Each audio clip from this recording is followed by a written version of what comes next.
오늘 하나님께서 우리에게 주시는 말씀은 구약 성경 호세아 9장 5절 말씀입니다. 구약 1263쪽입니다.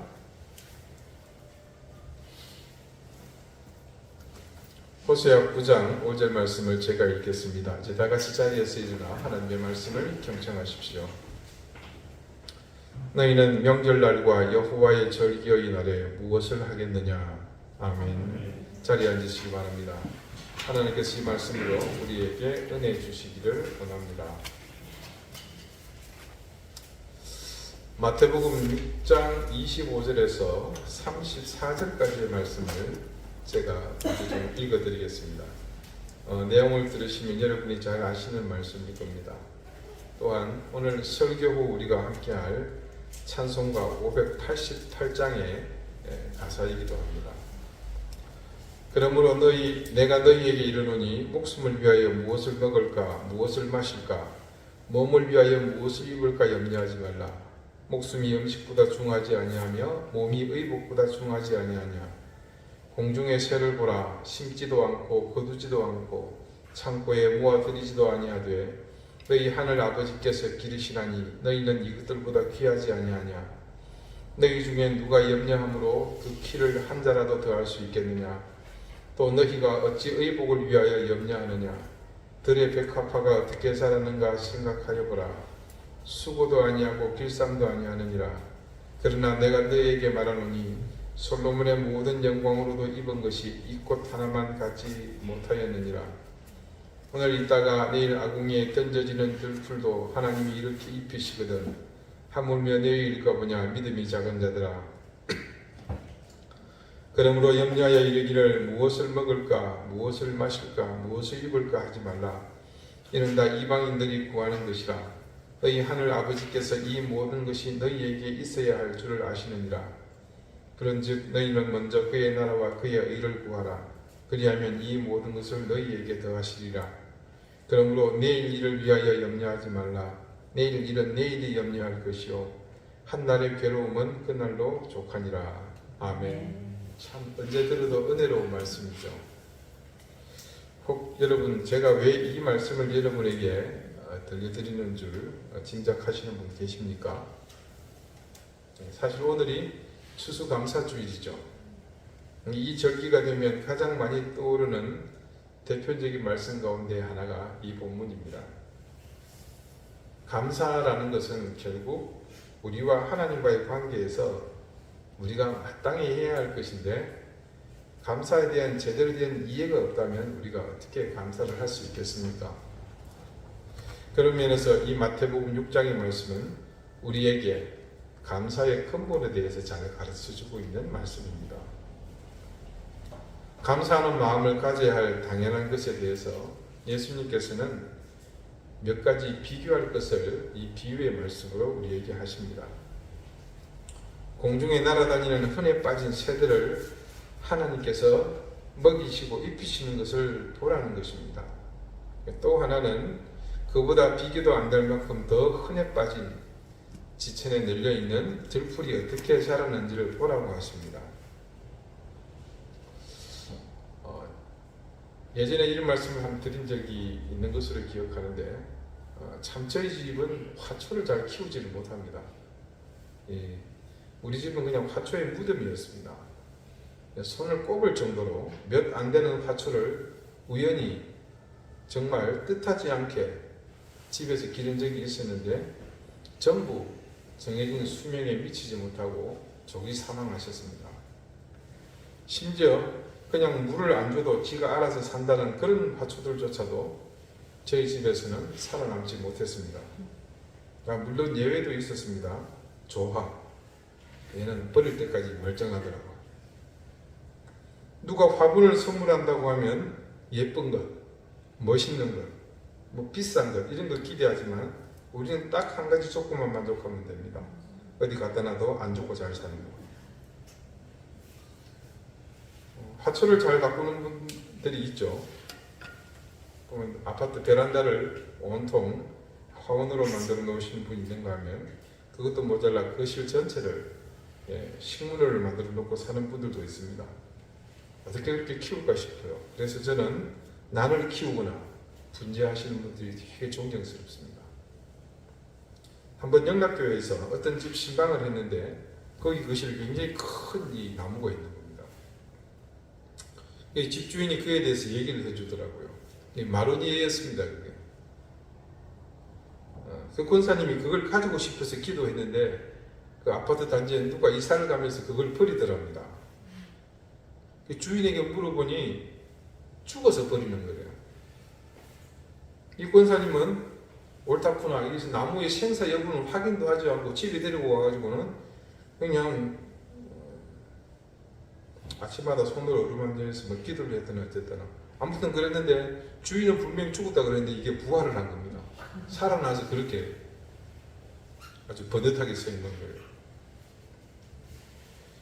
아, 정말 비교되죠. 얼마나 사람이 모시면 남의 집에는 죽었던 화초도 부활하는데 우리는 이 모양인가. 화초가 많은 집, 수목을 잘 가꾸는 집을 신방하면서 공통으로 느끼는 것이 있습니다. 그거는 그분들이 남다른 그 화초에 대한 애정, 사랑이 많다는 겁니다. 이 사실은 제가 뭐 알려고 하지 않아도 함께 신방간 구역의 식구들이 모두가 입에 침이 마르도록 칭찬을 한 통해 자연히 알게 된 사실들입니다. 그렇다고 저희 집이 나무와 아주 인연이 없는 집은 아닙니다. 제 부친은 생전에 농촌지도소에서 근무하면서 이 과수 접목 있죠, 접 붙이는 거. 예, 그 분야에 있어서는 전국에서 손을 꼽을 정도로 타고난 실력을 갖고 있었습니다. 여기 제주도 지금 서귀포에 있는 농업기술원에도 제가 초등학교 5학년 때쯤일 거예요. 몇 달을 그 귤나무 그 접 붙이는 그 기술을 가르치려고 여기를 다녀가신 적이 있습니다. 저희 조부님도 일제강점기 때 조선 총독부에서 주최하는 논에서 단위 면적당 산출량을 측정해서 전국에서 가장 많은 수확량을 내신 일로 뭐 자랑할 건 아니지만 상을 타신 일도 있습니다. 어릴 적 저희 집은 마을에서도 한 1km 정도 떨어져 있는 외딴 곳이었습니다. 제가 고등학교 들어가고 대학 들어갈 무렵에 저기가 들어왔을 정도였습니다. 그곳은 온갖 식물들을 거대한 수목원을 이룰 정도로 많았습니다. 인근에 소문날 정도로 상당히 많은 화초와 초목이 자라던 곳이 우리 집이었습니다. 그러니까 이게 유전자의 문제는 아닌 거죠. 제가 못 키우는 게. 그것에 대해서 잠시 생각하던 어느 날 중요한 사실을 하나 깨달았습니다. 이건 뭐 식물학계나 또 다른 기관에 공식적으로 인정받는 건 아니고요. 순전히 제 생각입니다. 식물이라는 것은 야외에서 하나님과 공감을 하며 살던 존재입니다. 하나님이 비를 내려주시고 햇볕을 내려쬐주시고 양분을 주시고 맑은 공기를 주시면서 그들은 그것으로 살았죠. 자연이 하나님의 명령에 따라 모두 그것을 제공을 합니다. 그럴 뿐만 아니라 이 식물들은 또 하나님을 향해서 노래하고 찬양하는 삶을 삽니다. 그리고 하나님의 만져주심을 직접 바람으로, 빗물로, 그리고 공기로 느끼면서 사는 존재, 그게 식물이었습니다. 그런 식물이 집 안으로 들어왔습니다. 얘처럼요.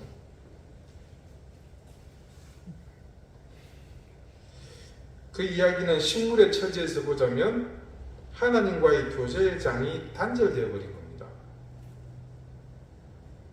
식물은 물과 양분만 먹고 자라는 것이 아니었습니다. 하나님에 미치지는 못하지만 누군가의 보살핌과 돌봄이 있어야만 합니다.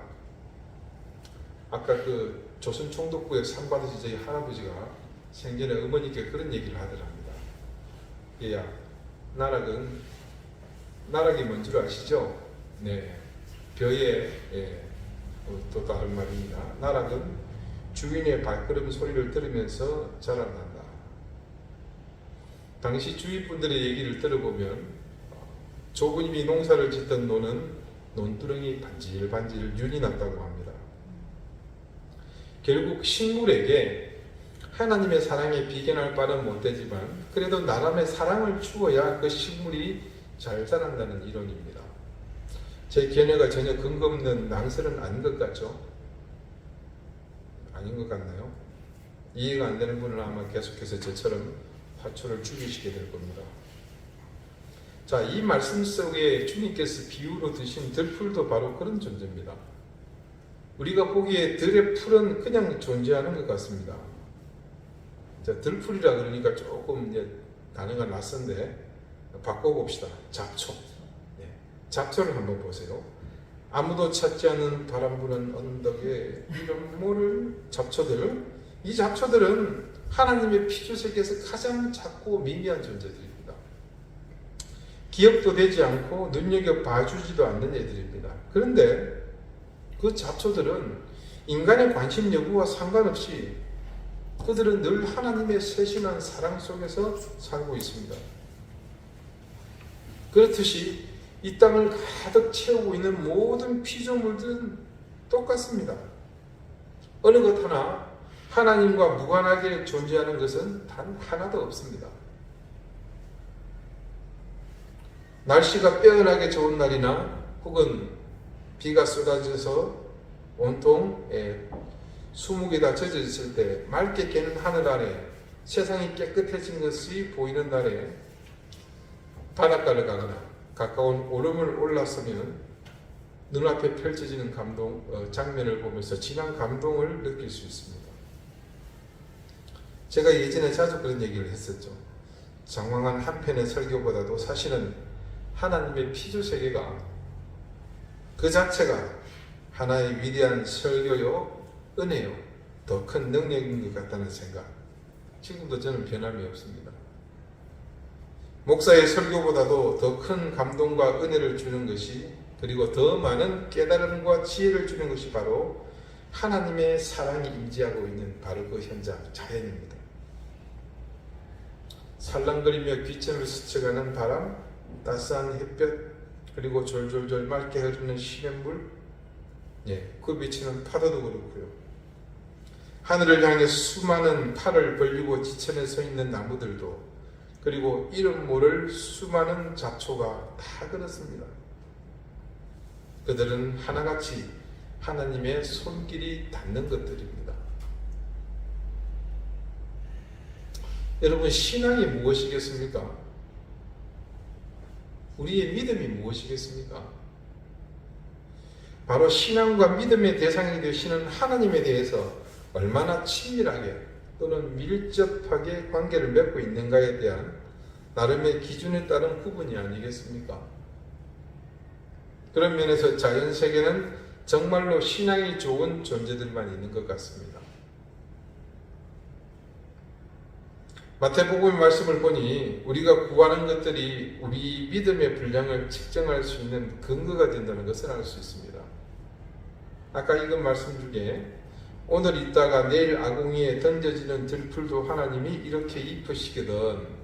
그 다음에요, 하물며 너희 일까 보냐 믿음이 작은 자들아.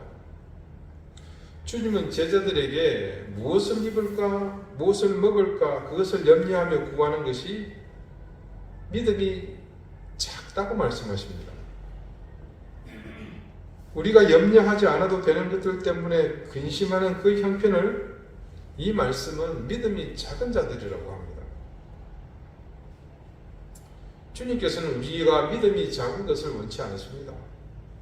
그래서 제자들에게 이 비유를 일러주시면서 믿음이 적은 것을 일깨워 주십니다. 왜요? 더 큰 믿음을 가지도록.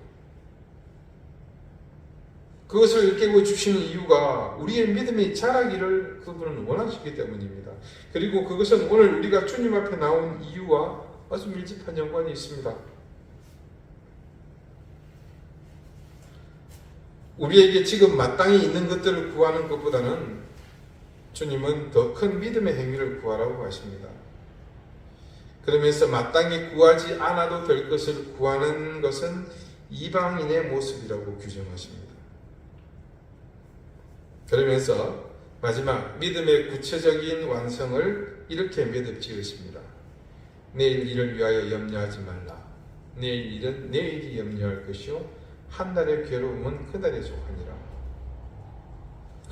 이 원문을 살펴보면요, 이 내일이라는 단어에 인칭이 있습니다. 그 인칭의 수가 어떤 것인가 살펴보니까 그 인칭의 주체가 바로 주님이신 거예요. 그래서 이 부분을 보다 정확하게 번역하면 이렇습니다. 내일 일은 내일이 아니고 주님이 염려할 것이요 한날의 괴로움은 그날의 족하니라. 이렇게 번역이 가능합니다. 어떤 것이든 그 염려는 주님께서 알아서 할 문제니까 너희는 근심하거나 염려하지 말라는 말씀입니다. 왜 그렇습니까? 그것은 바로 피조세계가 그 피조세계 가운데에 오늘도 그것을 운행하시고 살피시고 인도하시는 하나님이 우리와 함께 하고 있기 때문입니다. 제 첫 사역지는 서울 주님의 교회였습니다. 1998년에 제가 초등학교 1학년, 2학년을 담당하는 유년부 전도사로 그 교회에서 사역을 시작했습니다. 그해 여름 수련회를 하게 되었는데 그때 주제가 뭐냐면 우리와 함께 하시는 하나님이었습니다. 당시 강원도 횡성의 교회 수련회에서 이 주제로 아이들과 성경 공부도 하고 다른 프로그램으로 한창 수련회를 진행하는데 이틀째 되는 날 한 여선생님이 제게 와서는 아주 감격한 목소리로 이런 말을 합니다. 전도사님, 우리 반 애가 뭐라 그런 줄 아세요? 성경 공부를 2시간 하고 나더니 이제는 하나님이 자기와 함께 하시기 때문에 하나도 무섭지 않고 밤에 화장실도 혼자 갈 수 있겠다고 합니다. 참 정말 신기하지 않아요? 자, 하나님이 우리와 함께 하신다는 그 주제에 따라서 하나님께서 자기와 함께 한다는 것을 예를 들고 또 여러 가지 상황을 설정해서 아이들에게 가르쳤더니 그것을 그 아이들이 스펀지처럼 빨아들인 겁니다. 우리 집 아이도 유치원 다닐 때 한동안 화장실 밤에 가는 것 때문에 힘들었습니다. 한참 때는 2쉬고 쉬시고 엄마 아빠를 깨웁니다. 여러분 다 해보셨죠? 세월이 지나니까 다들 지금에 웃지만 당신 죽을 맛이거든요. 한 번은 작정하고 아이에게 하나님에 대해서 상세히 얘기를 했습니다. 하나님이 너와 함께 하신 것을 믿느냐? 얘가 안다고. 그러면 네가 밤에 화장실에 갈 때도 하나님께서 함께 하실까 안 하실까? 그랬더니 아이가 생각을 잠깐 하더니 이제 자기 혼자 화장실 갈 수 있겠다 그러더라고요. 그날로 그게 끝이 났습니다. 근데 사실 더 정확히 어둠에 대한 두려움 때문인 거죠. 그건 아이들만의 문제가 아닙니다. 어둠은 모두를 두렵게 합니다. 그렇지만 여러분, 어둠은 실체가 아니거든요. 이 세상이 실체이고 그것은 세상의 흔한 일반적인 현상 가운데 하나일 뿐입니다. 실체는 하나님의 주권 속에서 하나님의 다스림이 온전히 있습니다. 우리는 그 다스림 가운데 하나님과 교제하며 살고 있을 뿐이죠. 그것이 위협이나 두려움, 절망과 자질의 형태로 다가올 수는 있겠지만 궁극적으로 이 어둠이라는 것이 실체일 수는 없습니다. 단지 우리는 그것에 가려져 있는 하나님을 보지 못했던 것일 뿐입니다.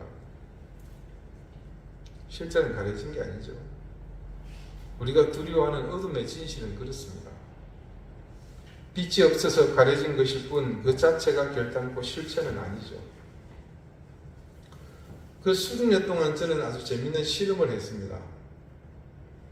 아이들이 하나님의 실존을 이렇게 느낀다는데 그것을 실제로 함께 처음 해보는 것이 얼마나 재미있겠는가라는 생각이었습니다. 그 수련의 기간에 별을 보는 프로그램이 있었습니다. 별자리 관찰입니다. 하늘에 무수히 많은 별을 볼 때 아이들에게 하나님의 존재를 더 깊이 각인시킬 수 있는 그런 의도로 한 겁니다. 그런데 날씨가 좋지 못해서 잔뜩 준비하고 가기는 했지만 별을 거의 볼 수 없게 됐습니다. 공식적으로 체험 학습이 없어지게 된 거죠. 그러니까 별 볼 일 없게 된 겁니다. 하는 수 없이 실제 체험 학습은 못하더라도 이 프로그램을 준비하신 별자리에 대한 해박한 지식이 있는 여선생님이 별자리와 관련한 재미있는 강의는 그대로 진행을 했습니다. 그 강의가 진행되는 동안 잠깐 저는 수련원 운동장에서 하늘을 보면서 제가 생각한 것도 아닌데 이렇게 중얼거렸습니다. 하나님, 애를 실망시키지 말아주세요. 저를 봐서는 당연히 그러실 수 있겠다고 하지만 저보다 더 사랑하는 아이들에게 뭔가를 좀 해주시면 좋겠습니다. 자, 별자리 강의를 마치고 구름이 잔뜩 낀 그 밤에 저는 아이들을 그냥 운동장으로 불러냈습니다. 아이들은 이미 낮에 구름이 충만한 하늘을 보았던 터라 큰 기대는 하지 않았고 전도사님이 바깥에서 재미난 놀이를 하려나 보다 그렇게 생각하고 나오는 것 같았습니다.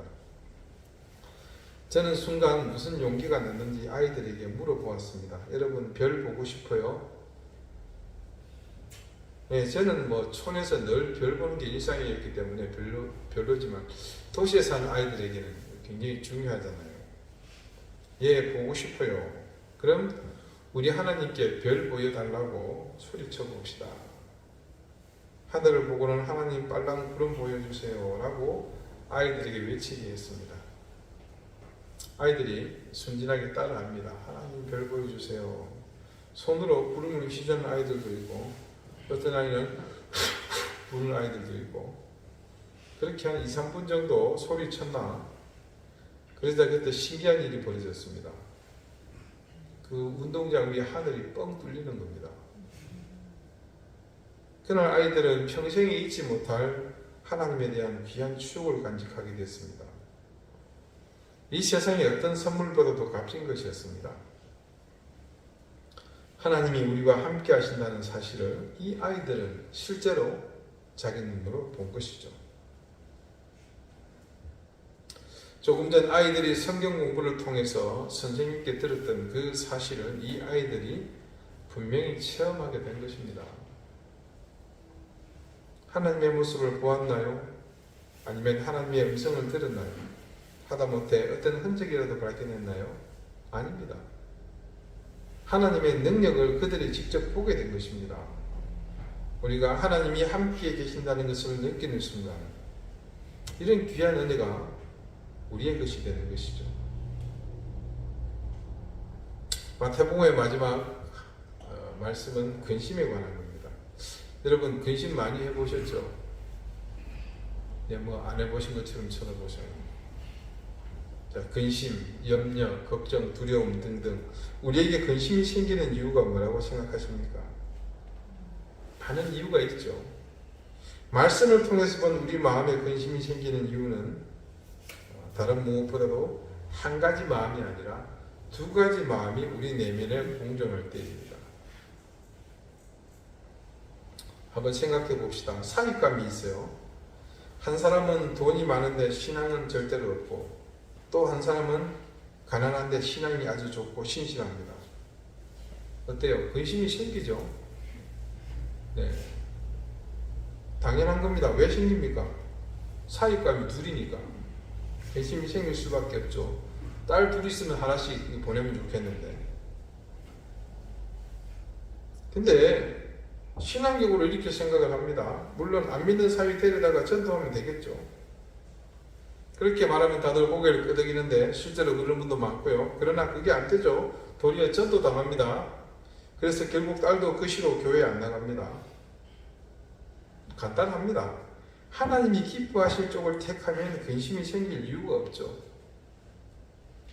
꼭 포기하지 못하는 욕망 끝에 매달린 작은 바람 때문에 하지 않아도 될 근심을 하게 되는 것이죠.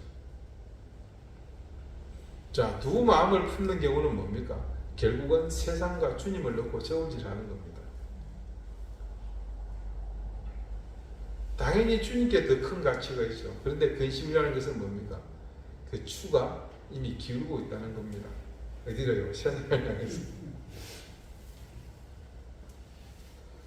그러니까 우리가 주님이 아닌 다른 곳을 뚫어지게 쳐다보고 있다면 얼른 그 시선을 제자리로 갖다 놓으시기 바랍니다. 바로 그곳에는 여러분의 그 눈길을 오매불만 기다리시는 주님이 계십니다. 모든 문제의 해결책을 들고서 팔이 아프도록 계속해서 손을 내밀고 계세요. 자, 장황하게 여러 가지를 말씀드렸습니다만 결론은 한 가지로 귀결되는 것을 저는 알게 됩니다. 이게 뭐냐면 바로 우리 신앙의 울타리였습니다. 여러분, 우리는 우리의 신앙, 즉 믿음을 우리가 쳐놓은 울타리에서만 보아서는 안 됩니다. 그 테두리를 넘어서야 합니다. 내 생각으로 만든 울타리에는 주님이 계시지 못합니다. 왜 그럴 것 같아요? 그게 주인이 누굽니까? 나거든요.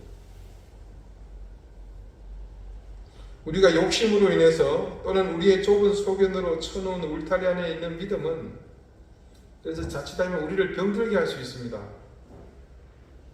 믿음이라는 이 훌륭한 도구가, 좋은 도구가 오히려 해가 된다는 겁니다. 그 테두리를 넘어서지 못하고 그 속에서 죽으라고 내 판단을 고집하게 되고 그것을 따라서 가지는 믿음은 집착입니다. 그게 심하면 나중에 자기도취가 되고요. 더 나아가 자가당착에까지 이르게 됩니다. 그러면 그곳에 문제가 발생하는 겁니다. 높은 사람이 그런 생각을 가지면 더 크게 시끄러워집니다. 교회 장로님이 힘 있는 분이 그러고 있으면 교회 엉망됩니다. 목사님이 그런 생각을 갖고 있으면 또 엉망됩니다. 나 자신 앞에 벌어지는 작은 일에도 쉽게 절망하거나 포기하고 맙니다. 술소리에도 놀라서 가슴을 쓸어내립니다. 하루도 이틀도 아니고 어쩌면 지금 살아온 평생을 그렇게 살았을 수도 있습니다. 여러분 가운데도 이런 문제를 갖고 있는 분들이 저는 있으리라 짐작합니다. 왜 없겠습니까? 그냥 내려놓으십시오. 그것이 내가 해결할 문제가 아니라 주님께서 간섭하셔서 곧 가져가실 문제라, 이렇게 그것을 사실을 직시하면서 손끝을 그냥 놓으면 됩니다. 바로 지금 여러분의 곁에 그분이 큰 광주리를 놓고서 아니면 종량제 봉투를 들고서 기다리고 계십니다. 물론 쉽지 않은 줄 압니다. 익숙하지가 않잖아요.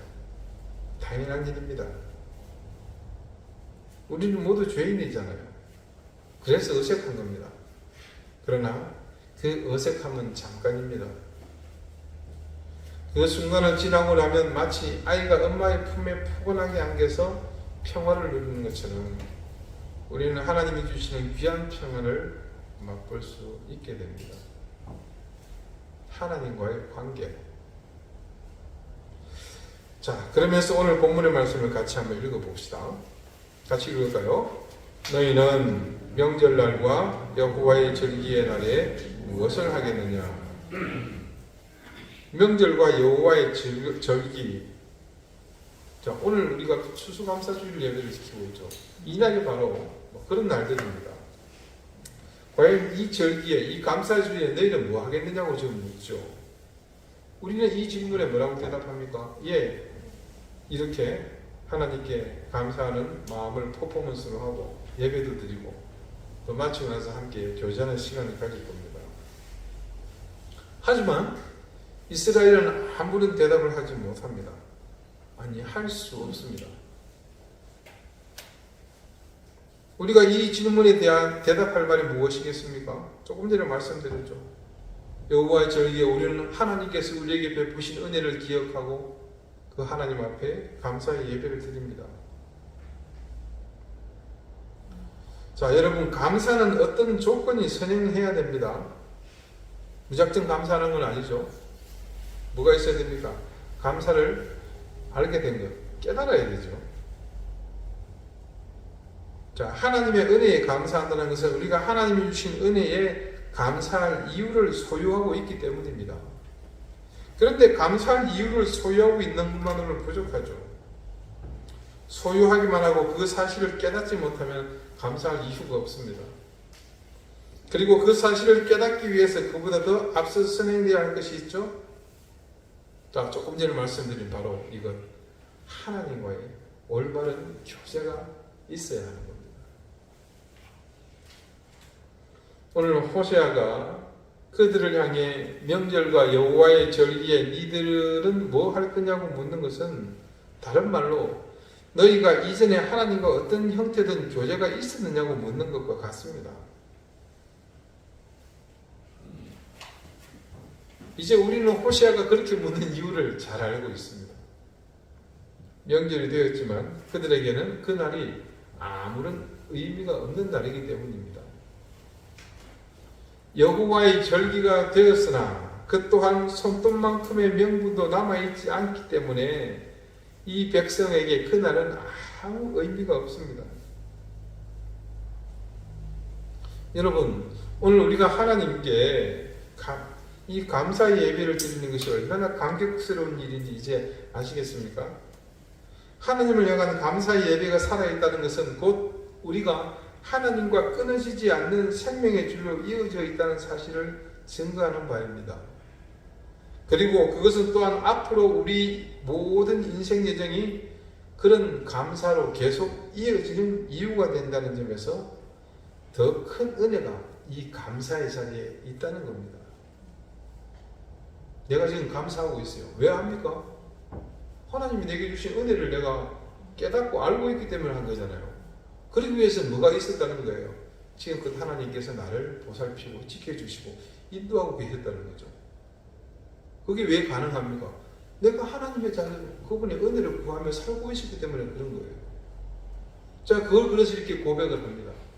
그 고백하는 자들에게 하나님께서 어떻게 하실 것 같아요? 더 귀한 은혜를 부어주시는 거죠. 그게 계속 선순환이 되는 겁니다. 이제 감사할 줄 아는 것은 굉장히 큰 은혜인 겁니다.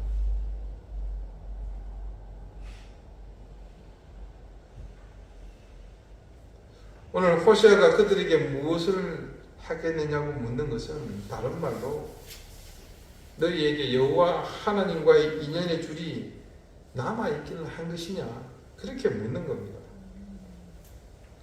하나님이 택하셔서 죄악의 한가운데서 건져낸 민족에게 너희가 하나님의 절기에 무엇을 하려느냐? 너희가 너희를 이곳으로 건져내 주신 그분과 무슨 미련이 남아있느냐고 묻는 것이 얼마나 참담한 질문인지 이제 아시겠죠?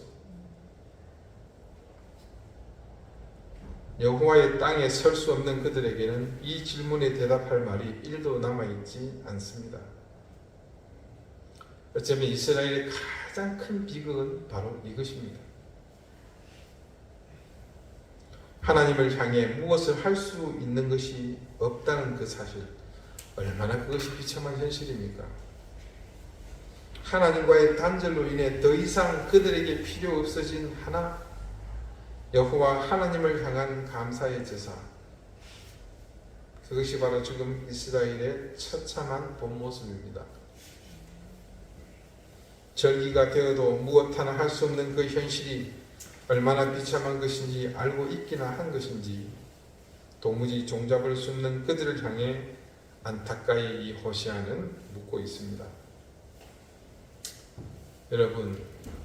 여러분은 하나님의 은혜에 감사하십니까? 하나님의 은혜에 감사하십니까?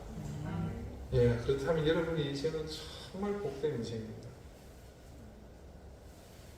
내가 지금 하나님께 감사하고 있다는 사실은 나는 하나님과 굳게 맺어진 관계라는 사실을 깨달은 것임과 동시에 우리는 이 감사로 인해 더욱 하나님과 굳건한 관계로 더 굳어진다는 의미이기 때문입니다.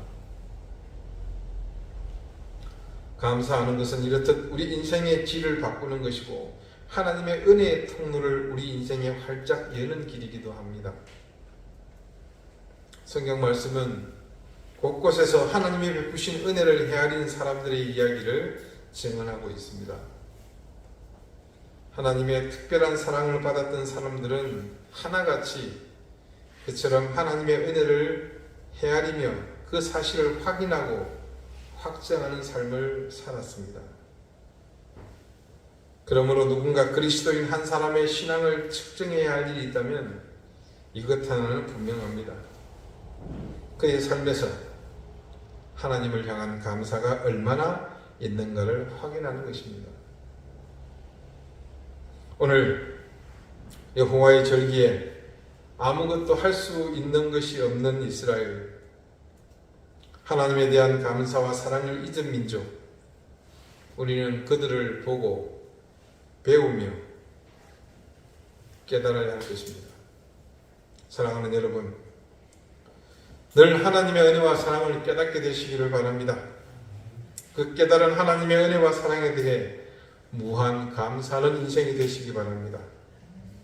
그래서 그 감사의 삶으로 인해 영원히 하나님의 손길에 굳건히 붙들린 그런 복된 인생이 되시기를 바랍니다.